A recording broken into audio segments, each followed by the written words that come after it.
शिक्षा मंत्री ने मुख्यमंत्री नीतीश कुमार से की मुलाकात। के पाठक मामले में ली पूरी जानकारी। शिक्षा मंत्री ने बताया कि विभाग के संबंध में हुई बात। सावन के तीसरे दिन मंदिरों में उमड़ी भीड़। बाबा फौजदारी नाथ दरबार में श्रद्धालुओं की भीड़। सीसीटीवी से की गई व्यवस्थाओं पर निगरानी। बारिश को लेकर प्रशासन अलर्ट। नगर निगम ने की पूरी तैयारी। बड़े और छोटे नालों की करवाई गई सफाई। डॉक्टर श्यामा प्रसाद मुखर्जी की 121वीं जयंती। भाजपा कार्यकर्ताओं ने किया माल्यार्पण।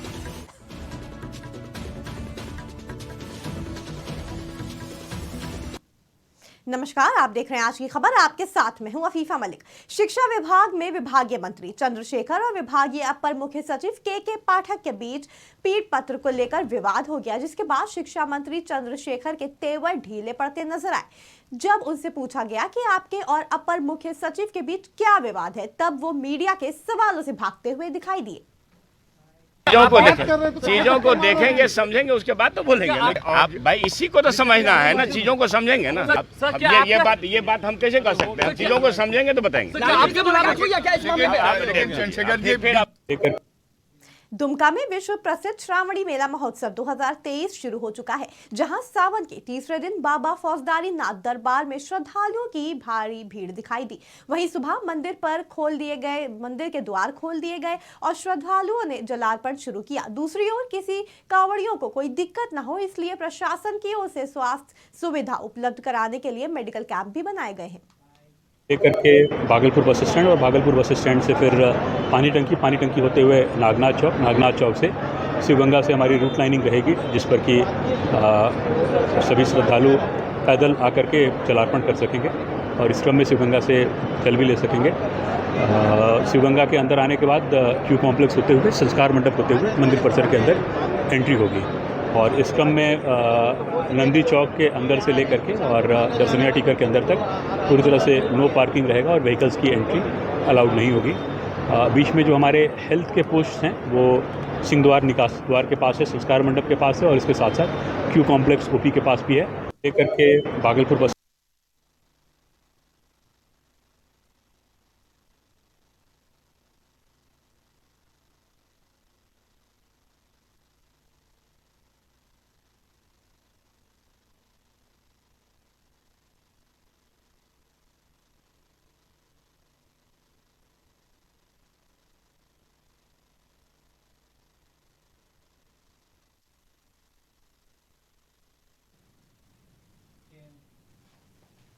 शहर में बारिश से निपटने के लिए जमशेदपुर अधिसूचित क्षेत्र समिति और नगर निगम पूरी तरह से एक्शन में दिख रहे हैं।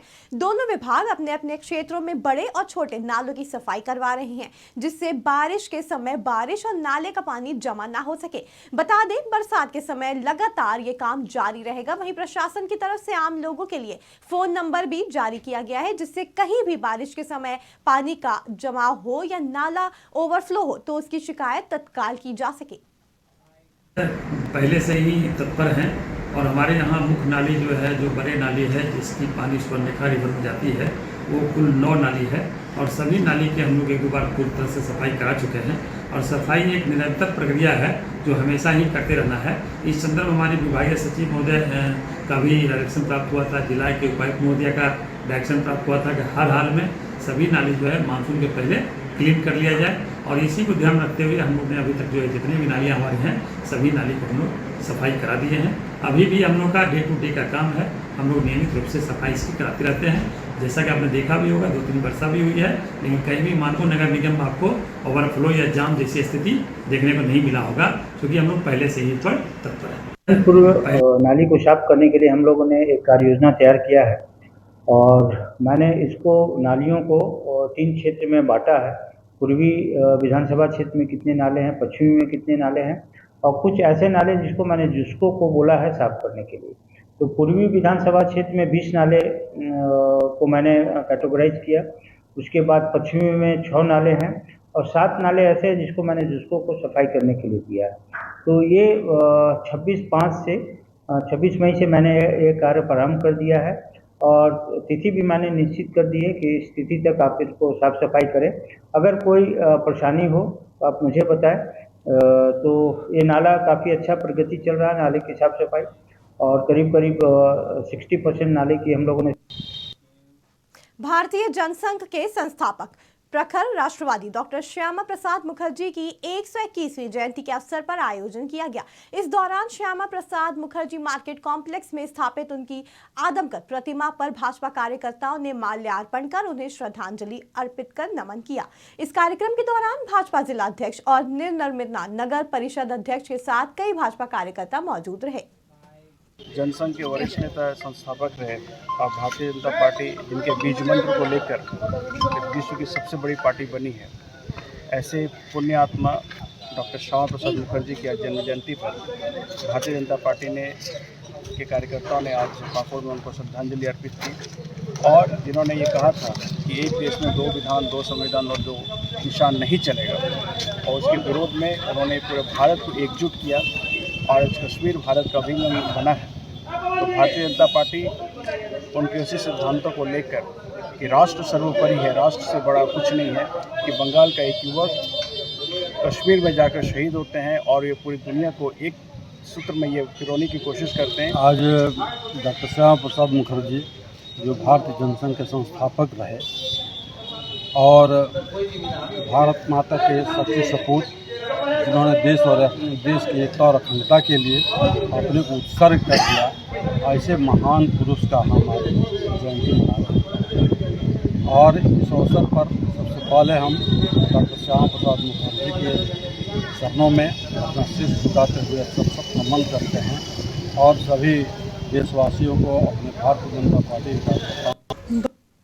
जमशेदपुर के पुरसडी थाना क्षेत्र के पास एक पति और पत्नी के आपसी विवाद के चलते पति ने फांसी लगाकर आत्महत्या कर ली। इस घटना से परिजनों में कोहराम मच गया। मामले की सूचना पाते ही मौके पर पुलिस ने शव को कब्जे में लेते हुए पोस्टमार्टम के लिए भेज दिया और इस पूरे मामले की जांच पड़ताल शुरू कर दी गई है। यही उसके साथ कुछ हादसा हुआ है, ये लोग आपस में झगड़ा हुआ है। हाँ, सुबह बोला गया, जब हम घर से उठे थे तभी फ़ोन करके बोला कि आपके भैया देखिए ऐसे ऐसे किया हुआ है, घर में फांसी लगा लिया है। तो हम लोग तब आए सबको खबर करके। हमको तो लग रहा है कि फांसी नहीं लगाया, कोई मारा होगा। क्या हुआ है ये लोगों के बीच में, आपस में लोगों का क्या हुआ, हम लोग को तो बोला नहीं रात को कि ऐसे ऐसे हो रहा है। झगड़ा उगड़ा हुआ तो बोली, लेकिन बोली नहीं कि ये फांसी भी लगा रहा है। रात को लोग देखा भी नहीं, देखना चाहिए था। बस पैसा मांग रहा था, जो पैसा उसको नहीं दे रहे थे। बोले 100-200 रुपया है, लेगा तो ले लो, लेकिन नहीं हमको 500 रुपया चाहिए, ऐसे बोल रहा था। बस इतना बोला तो मेरे को एक झाप मारा तो और अंदर घुस के छिटकनी लगा लिया। तो उसको हम खाना खाने के लिए बाहर निकाले, तो बाहर निकला तो कपड़ा पर लेके वो उधर चल गया। अब बार बार इधर खोजने आ रहे तो नहीं दिख रहा था। अच्छा, हाँ, उसके बाद सुबह पता चल रहा है ऐसे हो लगा ओढ़नी से। मेरा तो जानते ही है, मेरे घर में सामान रखा है, एक ही साथ रहते हैं, कहाँ कपड़ा है कहाँ क्या हो तो जानते ही है। बस वही सब लिया और अपने ये हर एक बार ने कितना बार कोशिश करता है। उसका माँ लोग उनको रात ही को कॉल किए थे कि आपका बेटा ऐसे ऐसे बात कर रहा है, ऐसे ऐसे काम कर रहा है, रात ही में बुलाए थे। वो पति पत्नी के बीच में झगड़ा हुआ था रात में पैसा लेकर के, उसी में लगता है कि सर नशा या किसी गुस्सा में आकर के फांसी लगा देते। सुमित कालनी, उम्र 23 वर्ष। जमशेदपुर के शास्त्री नगर में स्थित टीनी टॉप प्ले स्कूल के 3 साल के बच्चे के साथ मारपीट का मामला सामने आया, जिसके बाद बच्चे के परिजनों ने थाने में शिकायत दर्ज कराते हुए कार्रवाई की मांग की है। तो वहीं स्कूल प्रबंधन उन पर लगे आरोपों को बेबुनियाद बता रहे हैं। इस संबंध में परिजनों ने जब स्कूल प्रबंधन के से सवाल किए तो मामले को रफा दफा करने की कोशिश की गई और इतना ही नहीं, स्कूल में लगे सीसीटीवी कैमरे में छेड़छाड़ कर घटना वाला वीडियो भी डिलीट कर दिया गया, जिसके बाद थक हार कर बच्चे के परिजनों थाने में शिकायत दर्ज कर कार्रवाई की मांग की है।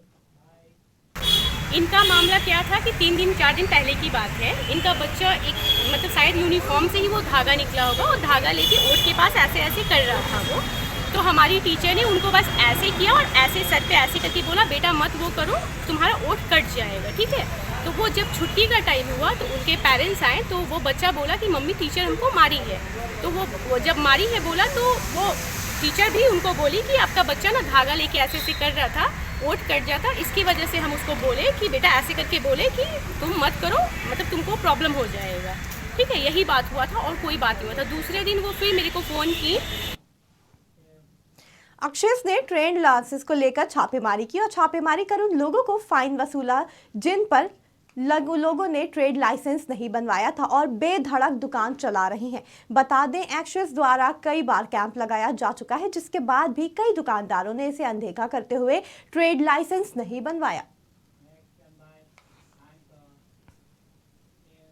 नवाड़ा से एक अनोखा मामला सामने आया है, जहां पति ने पत्नी की खुशी के लिए उसके प्रेमी से ही उसकी शादी करवा दी। यह मामला जिले के नारदीगंज थाना क्षेत्र के कुआरा गांव का बताया जाता है, जहां पत्नी के प्रेमी ने रात के अंधेरे में अपनी प्रेमिका से मिलने उसके घर पहुंच गया, जिसके बाद घर वालों ने दोनों को पकड़कर गांव के शिव मंदिर में शादी करवा दी। दरअसल दोनों की शादी 3 साल से हो रही थी, जिसके बाद भी दोनों के बीच विवाद जारी था। विवाद थमने का नाम नहीं ले रहा था। वहीं पति ने तंग आकर पत्नी की शादी आखिरकार उसके प्रेमी से ही करवा डाली।